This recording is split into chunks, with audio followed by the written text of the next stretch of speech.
नमस्कार दोस्तों, आप सबका स्वागत है चावला एजुकेशन ऐप पर। मेरा नाम है अशोक चावला और दोस्तों आज हम एक और नई पाठ्य योजना के साथ मिल रहे हैं जो कि है नागरिक शास्त्र की पाठ्य योजना, जिसका प्रकरण यानी क्षेत्र है क्षेत्र पंचायत। दोस्तों इसका प्रकरण है जो है क्षेत्र पंचायत। तो क्षेत्र की पंचायत से संबंधित इस पाठ्य योजना में हम संपूर्ण चर्चा करने वाले हैं। चलिए दोस्तों पाठ्य योजना स्टार्ट करते हैं। सबसे पहले आप विषय वस्तु में जितनी भी चीज़ें होती है जिसे श्यामपट्ट कौशल आप कहते हैं, जिसे विषय, कक्षा, कालांश, वर्ग, अवधि इत्यादि चीज़ें लिखने के बाद उद्देश्यों पर आते हैं, जिसमें सामान्य एवं विशिष्ट उद्देश्य आप पूर्ववत लिखेंगे, यानी जैसे लिखते हैं वैसे लिखते रहेंगे। विशिष्ट उद्देश्य अगर देखें तो विभाजन करके लिखेंगे, ज्ञानात्मक, बोधात्मक, अनुप्रयोगात्मक। उसके बाद सहायक सामग्री का प्रयोग करेंगे और सहायक सामग्री का प्रयोग करने के बाद प्रस्तावना के प्रश्न करेंगे। 4 से 5 प्रस्तावना के प्रश्न होने चाहिए, जिसमें भारत की अधिकांश जनसंख्या कहाँ निवास करती है, तो गाँव में। दूसरा प्रश्न करोगे गाँव की शासन व्यवस्था को क्या कहते हैं, तो ग्राम सभा कहते हैं। तीसरा प्रश्न करोगे ग्राम सभा को अन्य किस नाम से जाना जाता है, तो ग्राम पंचायत के नाम से जाना जाता है। कई ग्राम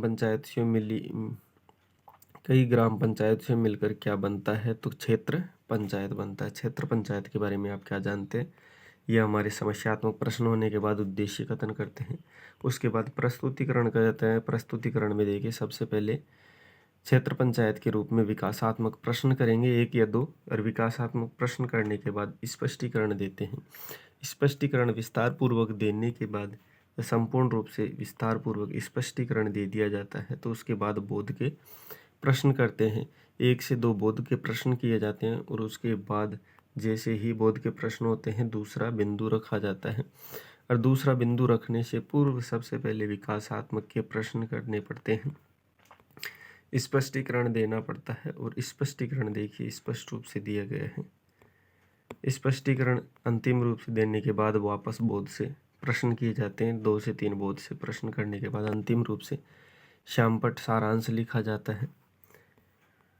देखिए 3 प्रश्न श्यामपट्ट सारांश से फिर निरीक्षण कार्य किया जाएगा। निरीक्षण कार्य के बाद बच्चों का आकलन करने के लिए मूल्यांकन के प्रश्न दिए जाते हैं, और मूल्यांकन के प्रश्न बच्चों से करने के बाद यहाँ पे अंतिम रूप से गृह कार्य भी बच्चों को किया जाता है।